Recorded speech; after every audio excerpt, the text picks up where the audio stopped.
Francisco Nunez, a young man out in Lancaster who was kidnapped and then murdered by LASD. The family will be hitting their 1 year mark on March 15th, and they will be holding an action out there in their city. I got to meet multiple of the family members as they came to my brother's event last month for our 8-year Angelverse. Sharing a flyer, and I'm going to share a clip from the family speaking at our event. My name is Cindy Nunez, my sister, my daughter, and my niece.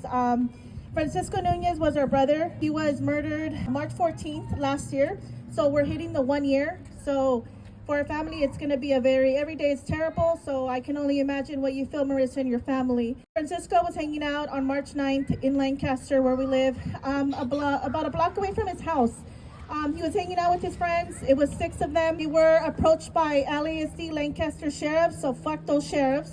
Fuck the Fuck sheriff! LASD. Fuck LASD! And he was approached, and the call was allegedly made for a vehicle theft in progress.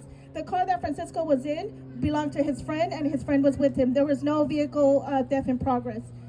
They were approached. The guys ran. At the end of the night, all the 2 were arrested. The others ran away, my brother being one that ran away.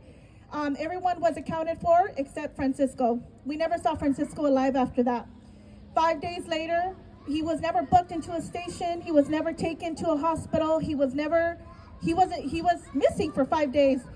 Right off the bat, we knew something was wrong. That wasn't him to go missing at all. We figured if he would be detained, arrested, he would eventually call one of us, call my sister, call his mom. That's what he does. 5 days later, on March 14th, mom gets a knock on the door by 2 detectives. Francisco has been found in the alley. It's the same alley that he was in 5 days prior. He was found deceased. They tried to rule that he had overdosed on meth, which was false. We knew right away. The narrative, we took our narrative, just like Marissa says, we took the narrative back because we know that's not what happened. We knew right away he doesn't do that. And who else knows our people but our own? We know our own people. We know what they do, what they won't do. After that, we met with the coroner. We understood that he was there for 3 days. He was laying in the alley for 3 days. Me and my sister had to go identify him at the coroner. Coroner confirmed with us that he had been deceased. They say that he was there for 5 days. Coroner confirmed with us when he arrived at my brother's body, my brother had only been deceased 10 to 12 hours. And he was beat, and he wasn't there for 5 days. He was placed there.